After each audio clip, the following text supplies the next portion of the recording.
महादेव की कथा कहने का मैं प्रयास करूंगा। और जो कुछ शिव महापड़ ग्रंथ में भगवान महर्षि वेदव्यास जी ने कहा है और जो ऋषि मुनियों का सुंदर संवाद है, इस संवाद के स्वरूप भगवान महादेव के बारे में मैं शिव महापड़ ग्रंथ का आधार लेकर मैं आपके सामने कथा कहने का प्रयास करूंगा। तो आज कथा का पहला दिन है। हम सभी साथ में मिलकर 9 दिन के लिए जिन पुराण का सेवन भी करना है और श्रवण भी करना है, इस ग्रंथ की वंदना करेंगे, क्योंकि पहला दिन है। शिव महापड़ ग्रंथ को वंदन करने से मनुष्य अपने जीवन की वेदना में से मुक्त हो जाता है। इसलिए भाव से आदर के साथ, हमारे शब्दों में नहीं, भगवान महर्षि वेदव्यास जी के शब्दों में इस ग्रंथ की वंदना करेंगे हम। और इस ग्रंथ की वंदना करने के बाद आज हम 2 महात्म्य कथा का श्रवण करेंगे। और 2 महात्म्य कथा का श्रवण करने के बाद शिव महापड़ ग्रंथ का महात्म्य से लेकर महादेव की वंदना, भवानी की वंदना, भगवान गणेश जी की वंदना, क्रमशः देवताओं की वंदना के बाद नारद जी का सुंदर चरित्र का गायन करेंगे।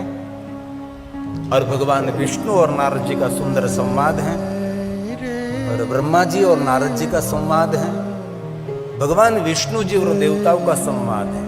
ये शिव महापड़ ग्रंथ पूरा संवाद से भरा और स्वाद से भरा हुआ है। तो आइए, आज पहला दिन है, इस ग्रंथ की वंदना करेंगे शिव महापड़ ग्रंथ का आधार लेकर। और मैं मध्यस्थी रहूंगा, मैं जो कुछ आपके समक्ष कहने का प्रयास करूंगा ये भगवान महर्षि वेदव्यास जी का प्रसाद रहेगा। मैं एक शिक्षक का काम करता हूँ, मैं एक टीचर का काम करता हूँ, जो आचार्यों के चरणों में बैठकर मैंने जो पढ़ा, मैंने जो सीखा और मुझे जो याद रहा, मेरी बुद्धि अनुसार मैं कहने का प्रयास करूंगा। लेकिन उड़ती हुई बात, कोई बनी बनाई बात मैं आपके समक्ष कहने का प्रयास नहीं करूंगा। जो कुछ करूंगा सर्व सिद्धांत के साथ, आधार के साथ, आपके हृदय में महादेव के प्रति एक अलग सा भाव प्रकट हो, इस भाव से मैं आपके समक्ष महादेव की कथा कहने का प्रयास करूंगा। तो आज इस ग्रंथ को हम वंदन करेंगे, इस ग्रंथ को प्रणाम करेंगे भगवान महर्षि वेदव्यास जी के शब्दों में और शिव महापड़ अंतर्गत। वंदे शिव पुराणं। जो कोई मनुष्य इस ग्रंथ की वंदना करते हैं, वो मनुष्य सर्वदेवार्चनम फलम च, विश्व में जितने देवी देवता है सभी के अर्चन और पूजा का फल इस शिव महापड़ ग्रंथ को प्रणाम करने मात्र से। नमस्कुर्यात् दूरतः। कितनी सुंदर बात कही। जहां हम बैठे हैं, जहां हमारा अस्तित्व है और जहां हम खड़े हैं, वहां से हम प्रणाम करेंगे। यहां आने की कोई आवश्यकता नहीं है। इसीलिए भगवान महर्षि वेदव्यास जी ने शब्द दे दिया, नमस्कुर्यात् दूरतः, दूर से प्रणाम करें। जो कोई मनुष्य आदर और भक्ति के साथ शिव महापड़ ग्रंथ की वंदना करते हैं, सर्वदेवार्चनम फलम च, विश्व में जितने देवी देवता हैं सबके अर्चन करने का फल जहां बैठे हैं वहां से शिव महापड़ ग्रंथ को प्रणाम करने मात्र से। कितनी महिमा है। हमारे पास फुर्सत है विश्व के सभी देवी देवताओं की पूजा अर्चन करने का? किनके पास समय है? बहुत कम लोग, नहींवत। लेकिन जो मनुष्य शिव महापड़ ग्रंथ को प्रणाम करते हैं, वो मनुष्य, वो मानव विश्व के सभी देवी देवताओं की पूजा अर्चन का फल प्राप्त। आपके घर में शिव महापड़ ग्रंथ है तो रोज उनको प्रणाम करें। वैसे तो शिव महापड़ ग्रंथ में कहा श्लोकम श्लोकार्थ, आधे श्लोक का भी पाठ करना चाहिए। आपके घर में जो ग्रंथ है, तो ग्रंथ अपने जीवन की छोटी छोटी ग्रंथियों में से मुक्त कर देते हैं। श्लोकम श्लोकार्थ, आधे श्लोक का कोई पाठ करे, सब पापान मुच्यते क्षणात्। एक पल में मनुष्य जीवन के सभी पापों में से मुक्त हो जाएगा। सिर्फ शिव महापड़ ग्रंथ के आधे श्लोक का पारण करने मात्र से, पाठ करने मात्र से। एक कथा भगवान की वांगमय पूजा है। शब्दों रूपी पुष्प लेकर हम भगवान को अर्पण करते हैं। ये भगवान का ध्यान है। कथा कोई मनोरंजन नहीं है। कथा आंख का अंजन है। कथा एक शब्दों का मंजन भी है। इसलिए आदर के साथ कथा श्रवण करनी चाहिए, भक्ति के साथ कथा श्रवण करनी चाहिए, बहुत गहरी श्रद्धा के साथ, भरोसा के साथ भगवान महादेव की कथा श्रवण करनी चाहिए। कथा ये उपासना है, कथा अनुष्ठान है, कथा भगवान का ध्यान है।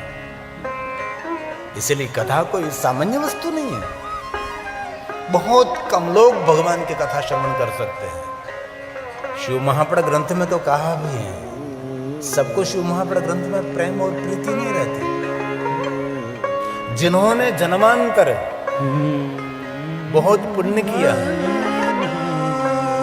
उनको भगवान महादेव की कथा में प्रीति रहती। मेरे पास से आज ही मैंने श्लोक लिया है कि सबको नहीं, बहुत कम लोग हैं। ये शिव महापड़ ग्रंथ का श्लोक है।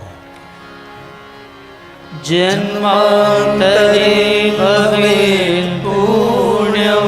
जिन्होंने जन्मांतर अनेक जन्मों में इस महापुरुष ने बहुत पुण्य किया होगा, उनको इस ग्रंथ में प्रेम रहता है, प्रीति रहती है, सबको नहीं। ये श्लोक शिव महापड़ ग्रंथ का है। मैंने बीच में से उठाया। इस ग्रंथ पर सबको आदर नहीं, सबको प्रेम नहीं, कभी नहीं। बैठते हैं बस। लेकिन ये भी बात शिव महापड़ में कही है, जो कोई मनुष्य शिव महापड़ कथा स्थल पर जो प्रवेशता है, शिवस्थानम महास्थानम परम धाम परम पदम, ये परम धाम देने वाला स्थान है। यहां कर कोई श्रवण भी ना कर सके, सुन भी ना सके, कुछ भी नहीं। लेकिन जिन भूमि पर भगवान महादेव की कथा गाई जाती है, उसको शिव जी का स्थान कहा है। शिवस्थानम महास्थान, ये महास्थान है। कैसा महास्थान? परम धाम परम पदम, परम धाम देने वाला और परम पद देने वाला स्थान है। इसलिए यहां आकर आपको सुने ना सुने, लेकिन यहां आना मात्र हमारे लिए बहुत कुछ है। इसलिए भगवान महर्षि वेदव्यास जी ने कहा, सबको इस ग्रंथ में कभी प्रीति नहीं होती, सबको पाठ करने में रुचि भी नहीं होती। बहुत कम पाठ करते हैं, बहुत कम लोग पारण करते हैं। इसलिए भगवान का वचन है, सबको नहीं। जन्मांतरे भवेत् पुण्यम मह्यस्य सुधीमतः।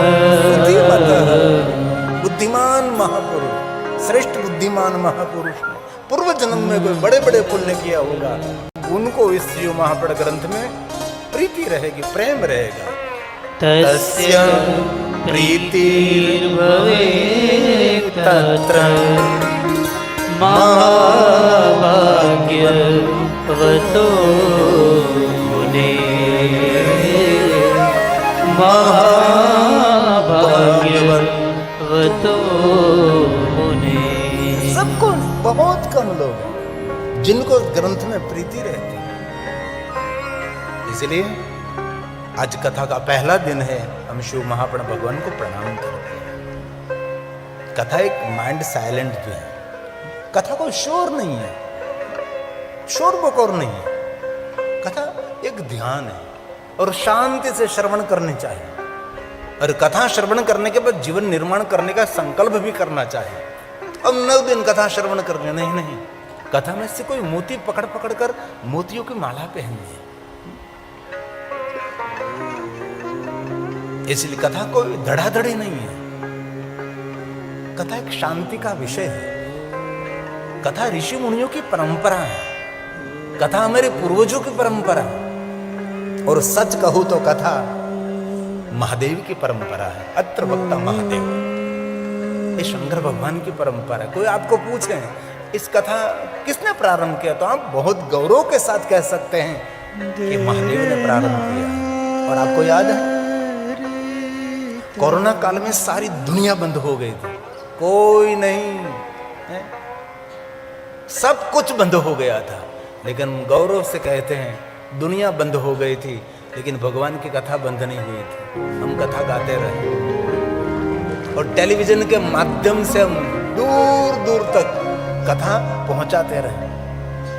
भले मेरे सामने कोई श्रोता नहीं थे, सिर्फ कैमरे लगे रहते थे और हमारी पूरी संगीतकार टीम और मैं एक कमरे में बंद होकर निरंतर लगातार कथा गाते रहे, लगातार गाते रहे। जो कि शिव की परंपरा है, ये महादेव की परंपरा है, ये कभी रुकती नहीं है। जैसे महादेव के जटा में से निकली हुई भागीरथी, कभी उनका जल प्रवाह रुकता नहीं। ये भी एक भगवान महादेव की कथा, एक कथा गंगा है, ये कभी रुकती नहीं। जन जन को मन मन को पावन करने वाली भगवान की कथा है। आय भाव से और आदर कैसा? वंदे शिव पुराणं हि सर्वदा प्रसन्नधि। भगवान महादेव आपके वांगमय स्वरूप शिव महाप्राण भगवान को मैं प्रणाम करता हूँ। शिव प्रसन्नताय दद्यास पदयो रति दद्यास पदयो रति। आपके चरणों में प्रेम समर्पित करते हुए प्रसन्न बुद्धि से, प्रसन्न चित्त से और प्रसन्न मुख मुद्रा के साथ आपके वांगमय स्वरूप शिव महाप्राण भगवान को मैं प्रणाम करता हूं। जो कोई मनुष्य शिव महाप्राण ग्रंथ की वंदना करते हैं वो मनुष्य अपने जीवन की वेदना से मुक्त रहता है। लेकिन वंदना भी कितनी सुंदर, प्रसन्न बुद्धि से, और सदैव प्रसन्न रहना परमात्मा की श्रेष्ठ उपासना भी है। स्थिति प्रतिकूल है और हम प्रसन्न रहें, बहुत बड़ी बात है। और कुछ भी ठीक नहीं है तो भी प्रसन्नता कभी हमारी दूर न हो, ये हमारी बहुत बड़ी विद्या है। प्रसन्न बुद्धि से, प्रसन्नता पूर्वक, हे महादेव जी आपके वांगमय स्वरूप शिव महाप्राण भगवान को मैं प्रणाम करता हूं। जो कोई मनुष्य आदर के साथ शिव महाप्राण ग्रंथ का श्रवण करते हैं और कथा श्रवण का जो फल मिलता है, फलम वक्तु न शकनो, कथा सांभळવાનું જે ફળ મળે છે ફળનું વર્ણન દુનિયામાં કોઈ કરી ન શકે। ફલમ વક્તુ ન, તેનું વક્તવ્ય ન આપી શકાય। તે કથા સાંભળવાનું ફળ મળે તેનું વર્ણન કોઈ ન કરી શકે। હવે કથા સાંભળવાથી ફળ મળે કે ન મળે એની આપણને ખબર નથી, પણ હું એટલું જરૂર કહી શકું છું અમારી 30 વર્ષની યાત્રા બાદ કે કથા સાંભળતા ફળ મળે કે ન મળે, પણ જે માણસ હૃદયથી કથા સાંભળે તેનું જીવન નિષ્ફળ ન જાય, એ મારી જવાબદારી। હૃદયથી જે ભગવાન મહાદેવની કથા સાંભળે છે તેનું જીવન નિષ્ફળ ન હોય, જીવનમાં કઈ ફલશ્રુતિ જ હોય છે, એ ભગવાન મહાદેવની કથા છે। ગંગા યમુના સરસ્વતી ધર્મક્ષેત્રે મહાક્ષેત્રે गंगा कालिंदी संगमे प्रयागे परम पूर्णे ब्रह्मलोकस्य वर्तमाने। प्रयाग तीर्थ में सुत पुराण जी भगवान महादेव के कथा का प्रारंभ कर रहे हैं। एमनी सामे विराजमान दरेक महात्माओं जिज्ञासु છે, કાંઈ જાણવું છે, કાંઈ સાંભળવું છે, સમજવું છે, કાંઈ જીવનમાં ઉતારવું છે, કાંઈ નવીનતા જોવી છે। દરેક મહાત્માઓએ ભેગા મળીને સુત પુરાણનું સુંદર સંબોધન કર્યું છે। મહાભાગ્યવાન કયા છે, ધન્યવાદ ધન્યવાદ આપ્યા છે। પરમાર્થ કરનારા, સૌનું હિત અને કલ્યાણ કરનારા હે સુત પુરાણજી ભગવાન મહર્ષિ વેદવ્યાસજીની તમારા પર કૃપા છે। તમે શબ્દોના પૂજારી છો। સુંદર સુંદર ભગવાન મહાદેવની અમને કથા કહો, અદ્ભુત કથા કહો। અમે સૌ કથા સાંભળવા માટે બિરાજમાન છીએ। હવે કથા સાંભળવા માટે ભાવ પ્રગટ કર્યો છે અને વક્તાનો આધાર શ્રોતા પર પણ હોઈ શકે છે। શ્રોતા કઈ રીતે કથા સાંભળે છે અને સામે કેવી માનસિકતા ધરાવતા શ્રોતા છે એના પર વક્તા હંમેશા ખીલતો હોય છે। અને પ્રયાગ તીર્થમાં જે કથાનું શ્રવણ કરે છે, મહાદેવના ભક્ત છે ઋષિઓ, વિદ્વાન છે, જ્ઞાની છે અને કથા પ્રેમી છે. શ્રવણ પ્રીતિ હિ લાલસા. ભગવાનની કથા સાંભળવામાં તેને ખૂબ પ્રેમ છે, ખૂબ પ્રીતિ છે. તેથી ભાવથી સૂત પુરાણને કહે છે, એ સૂત પુરાણજી, ભગવાન મહાદેવની કથા કહો. ધન્ય સ્તમ પરમાર્થ વિત્તમ. સૌનું મંગલ કરનાર, સૌનું શુભ કરનારી એવી ભગવાન શંકરજીની કથા કહો. और एक एक श्लोक મહાદેવની પૂજા છે, એક એક શ્લોક ભગવાન મહાદેવનું અર્ચન છે, એક એક શ્લોક મહાદેવનું દર્શન છે. તેથી સમજાય ન સમજાય એ વાત અલગ છે. સાંભળવા માત્રથી, શ્રવણ માત્રને, ભગવાનની કથાનું શ્રવણ કરવા માત્રથી શિવલોકમ વ્રજેન્નર, મહાદેવના લોકના અધિકારી બનીએ છીએ કથા સાંભળવા માત્રથી. સૂત સૂત મહાભાગ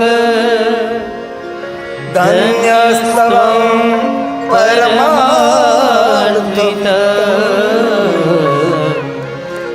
અદ્ભુતેયં કથાં દિવ્યા શ્રાવિતા કૃપયા હિન શ્રાવિતા કૃપયા હિન. અમારા સૌ પર કૃપા કરો અને ભગવાન મહાદેવની કથા આપ સંભળાવો.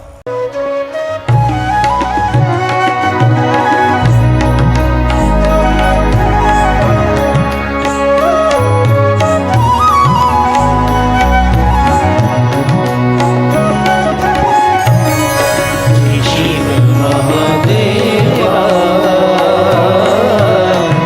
દયા કરો, જય શિવ મહાદેવા દયા કરો, જય શિવ મહાદેવા દયા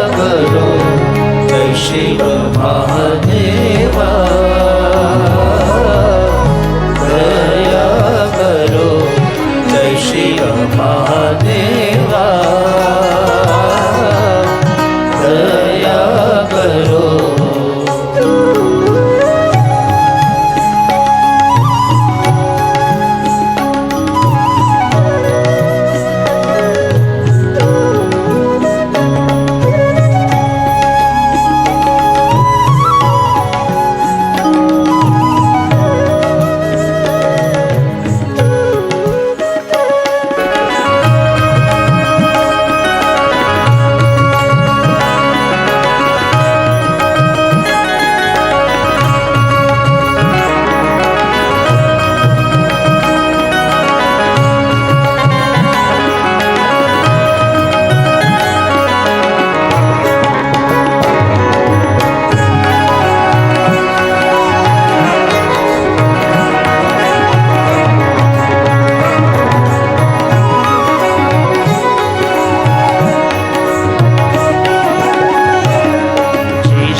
મહાપણ ગ્રંથના પ્રારંભમાં કથા સાંભળવાનો મહિમા કયો છે, જેને શિવ મહાપણ ગ્રંથનું મહાત્મ્ય કહેવાય છે. તવેવ જીવનમ ધન્ય. કોનું જીવન ધન્ય છે? જે ભગવાન મહાદેવની કથાનું શ્રવણ કરે છે. તવેવ જન્મ સફલમ. કોનો જન્મ લેવો સફળ છે? ભગવાન મહર્ષિ વેદવ્યાસજી કહે છે, જે ભગવાન મહાદેવની કથાનું શ્રવણ કરે છે તેનો જન્મ લેવો સફળ છે. જનની ધન્ય, એમના માતુશ્રી ધન્ય છે. જનકો ધન્ય, એમના પિતાશ્રી ધન્ય છે. આ કથા સાંભળવાના, જે કથાનું શ્રવણ કરે છે એના માટે કેટલો સુંદર મહિમા કયો છે. અને ભગવાન મહર્ષિ વેદવ્યાસજી કહે છે, કોઈ પણ જાતિના, કોઈ પણ જ્ઞાતિના, કોઈ પણ વર્ણના, કોઈ પણ દેશના, કોઈ પણ વેશના જે મનુષ્ય મહાદેવની કથાનું શ્રવણ કરે છે, જે કથા સાંભળે છે. આપણે મોટા મોટા યજ્ઞો તો નહીં કરી શકીએ, પણ દુનિયાના દરેક યજ્ઞો કરવાનું પુણ્ય ભગવાનની કથા સાંભળવા માત્રથી પ્રાપ્ત થાય છે. દરેક તીર્થયાત્રા આપણે નહીં કરી શકીએ, પણ દુનિયાની દરેક તીર્થયાત્રા કરવાનું પુણ્ય કથાનું શ્રવણ કરવા માત્રથી પ્રાપ્ત થાય છે. વિશ્વના દેવી દેવતાઓની પૂજા આપણે નહીં કરી શકીએ, પણ વિશ્વના દરેક દેવી દેવતાઓની પૂજા કરવાનું ફળ કથા શ્રવણ માત્રતા. જેટલા શાસ્ત્રોમાં દાન કહ્યા એટલા બધા જ દાન કરવાનું પુણ્ય જે મળે છે એ કથા સાંભળવા માત્રથી પ્રાપ્ત થાય છે. તેથી આપણી સનાતની પરંપરા, આપણી શ્રેષ્ઠ પરંપરા છે. સમજાય ન સમજાય, યાદ રહે ન રહે, પણ સાંભળવું. શ્રવણ માત્રને શિવલોકમ વ્રજે ન રહે. કથા સાંભળવા માત્રથી મનુષ્ય ભગવાન મહાદેવના લોકનો અધિકારી છે. તેથી ભગવાન કહે છે કે જે કથાનું શ્રવણ કરે છે તેનું જીવન ધન્ય છે. આ ભગવાન બોલ્યા છે, હું તો મધ્યસ્થી છું. તવેવ જીવનમ ધન્યમ તવેવ જન્મ સફલમ તવેવ જનની ધન્યા તવેવ જनको ધન્ય તવેવ જनको ધન્ય તવેવ જનની ધન્ય. ભગવાન વ્યાસજી આપણે તો કહ્યું કે તમે તો ધન્ય છો જ, કથાનું શ્રવણ કરો છો, પણ જે કથા સાંભળે છે તેની માતુશ્રી ધન્ય, તેના પિતાશ્રી ધન્ય છે. અને આગળ એમ કહ્યું, જે કથા સાંભળે છે, જે કથા શ્રવણ કરે છે તેનું કુલ પણ ધન્ય છે. દાદા પરદાદા આપણા પૂર્વજો એ પણ ધન્ય છે. પિતૃઓને પ્રસન્ન કરવાની શ્રેષ્ઠ કોઈ સાધના હોય તો ભગવાનની કથા છે. પિતૃઓને તૃપ્ત કરવા માટે, પિતૃઓના તર્પણ માટે આપણા આચાર્યો ઘણા બધા માર્ગ બતાવે છે, પણ એ બધું આપણાથી ન થઈ શકે તો કથા સાંભળવી. કથા સાંભળવા માત્રથી આપણા પિતૃઓ રાજી થાય, આપણા પૂર્વજો રાજી થાય છે. તેથી ભગવાન મહર્ષિ વેદવ્યાસ કહે છે કે જે કથાનું શ્રવણ કરે છે તેનું કુલ ધન્ય છે. આ શ્લોક એટલા માટે બોલું છું કે એ આધાર છે. આધાર વગર, પુરાવા વગર, કોઈ સિદ્ધાંત વગર વાત કરવી એ વક્તા માટે અપરાધ પણ કહેવાય છે. શાસ્ત્ર આધાર, આચાર્ય આધાર, કોઈ સંત સાધુનો આધાર, કોઈ મહાપુરુષોએ કહેલી વાત એ તમે કહી શકો છો. મનમાં આવે ને મન ફાવે એમ કહેવા માટેની વ્યાસપીઠ નથી. તેથી ભગવાન બોલ્યા છે, તવેવ કુલમોત્કૃષ્ટમ તેનું કુલ ધન્ય છે, તેના પૂર્વજો ધન્ય છે, તેના દાદા પરદાદા ધન્ય છે. જે ભગવાનની કથાનું શ્રવણ કરે છે, ભગવાન એમ કહે છે કે હું સત્ય કહું છું, સત્ય કહું છું, મારી વાત ઉપર એને સંશય નહીં કરતો. સત્યમ સત્યમ ન સંશય. હું જે તમને કહું છું તેમાં સંશય નહીં, કારણ કે મનુષ્ય સંશયશીલ પ્રાણી છે, અનુસરણીય અનુકરણીય પ્રાણી છે. બીજાનું અનુકરણ કરે, બીજો કરે તેમ કરે. અનુસરણ, અનુશાસન, અનુશાસન નહીં, અનુસરણ, અનુકરણ, બસ. મહાપુરુષોનું અનુસરણ કરે, મહાપુરુષોનું અનુકરણ કરે તો સારું થાય. મહાજન ગતાસા પંથા, મહાપુરુષો જે રીતે જીવે, મહાપુરુષો જે રીતે કહે છે એ રીતે આપણું જીવન નિર્માણ કરીએ તો બેડો પાર થઈ જાય. પણ સાચું તો ઓછું ગ્રહણ થાય, ખોટું જ વધારે ગ્રહણ થતું હોય છે. વધારે વધારે ખોટું ગ્રહણ કરે છે. આજના બુદ્ધિજીવી મનુષ્યો ચિંતિત છે.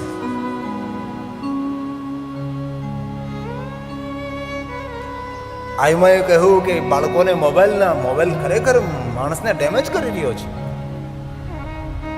અને મોબાઈલ નથી આપણા માટે બોમ્બ છે. બહુ સાવધાન રહેવા જેવી જીવન. આપણી ધન સંપત્તિ ચોરી જાય તો બીજું આપણે ધન સંપત્તિ ઊભી કરી શકીએ છીએ, પણ મોબાઈલ આપણા જીવનનો સમય ચોરી જાય છે.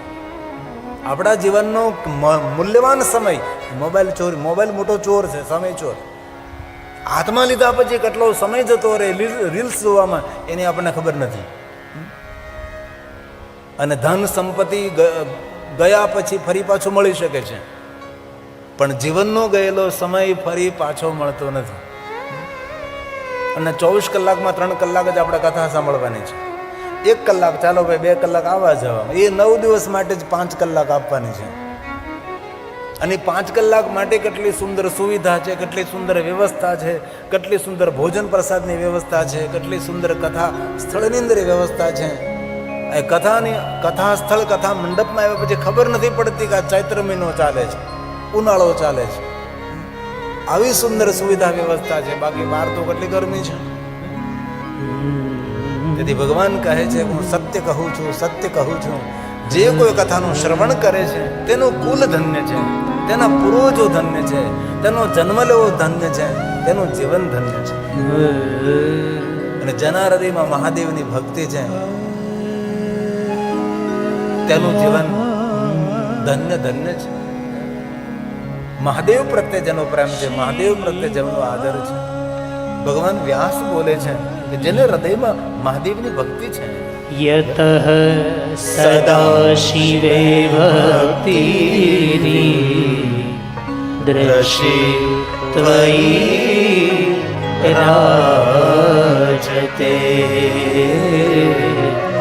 દ્રશી ત્વયી રાજતે. જેના હૃદયમાં મહાદેવની ભક્તિ છે તેનું જીવન ધન્ય છે. આવી રીતે શિવ મહાપડ ગ્રંથના પ્રારંભમાં ઘણું બધું મહાત્મ્ય ગાયું છે કે કથા સાંભળવાથી આવું પુણ્ય મળે, કથા સાંભળવાથી એટલું પુણ્ય મળે, કથા સાંભળવાથી આવો લાભ થાય. તેને મહાત્મ્ય કહેવાય છે. કથા સાંભળવાથી શું મળે? અને માણસનો સ્વભાવ છે કાંઈક મળે ત્યાં જાય. જો કાંઈ મળતું ન હોય તો માણસ ન જાય. તેથી આપણા પુરાણોમાં પહેલે લાભશ્રુતિ, કથા સાંભળવાથી શું મળે એ બધું મહાત્મ્ય ગાયું છે. કથા સાંભળવાથી અશ્વમેઘ સહસ્ત્રાણી વાજપેયી શતાનીશ કરોડો કરોડો યજ્ઞો કરવાનું પુણ્ય મળે, કરોડો ગાયોનું દાન કરવાનું પુણ્ય મળે. નંતે કહ્યું કે જે કથા સાંભળવાથી પુણ્ય મળે એ પુણ્યનો કોઈ વર્ણન ન કરી શકે. નાંતમ દેવા વિજાનંતી, કોઈ દેવતા પણ જેનું વર્ણન ન કરી શકે. જે ભગવાનની કથાનું શ્રવણ કરે છે એ મનુષ્ય દર્શનીય છે, એ મનુષ્ય તીર્થનું પ્રતીક છે, એ મનુષ્ય દેવતુલ્ય છે. આવું કથા સાંભળે તેના માટે. પછી કઈ જાતિનો છે, કઈ જ્ઞાતિનો છે, ક્યાં વર્ણનો છે, ક્યાં દેશનો છે, ક્યાં વેશનો છે, એનું કોઈ વર્ણન નથી. મનુષ્ય બસ. જે મનુષ્ય કથા સાંભળે છે એ દેવતુલ્ય, તીર્થતુલ્ય, દર્શનીય, પૂજ્ય, એ પુણ્ય આપનારો પુરુષ, એ પ્રણમ્ય પુરુષ. એવું પણ નથી કીધું કે સ્ત્રી કે પુરુષ, બસ મનુષ્ય.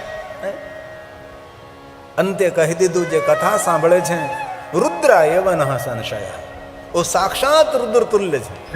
તમે જો તો ખરા કથા સાંભળનાર માટે કેટલો મહાત્મ્ય ગાયો છે.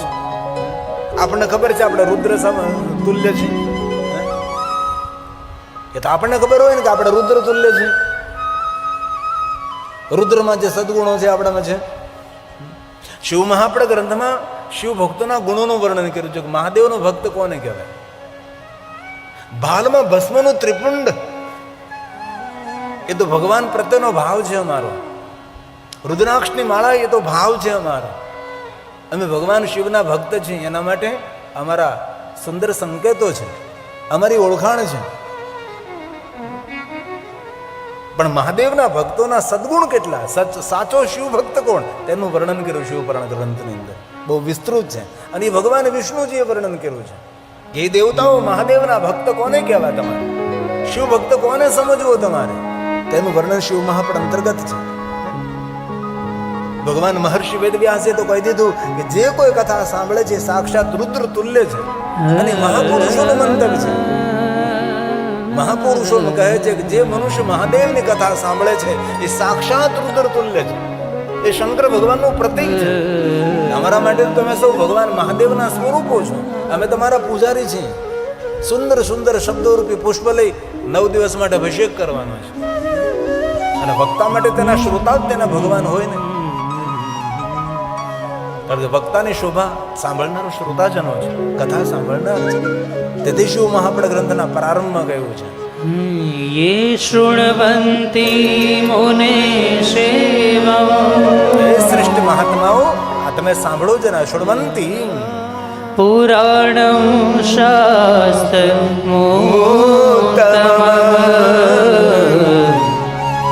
ते मनुष्यान् मंतव्या મહાપુરુષોનું મંતવ્ય છે. કેવું મંતવ્ય છે? रुद्रा एवन संशयः रुद्रा एवन संशयः. इसमें कोई संशय नहीं.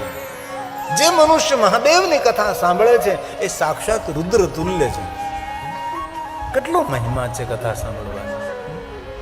તેથી આપ સૌ ભગવાન મહાદેવની કથા સાંભળી રહ્યા છો. બધાય તો નહીં, પણ કોઈ કોઈ.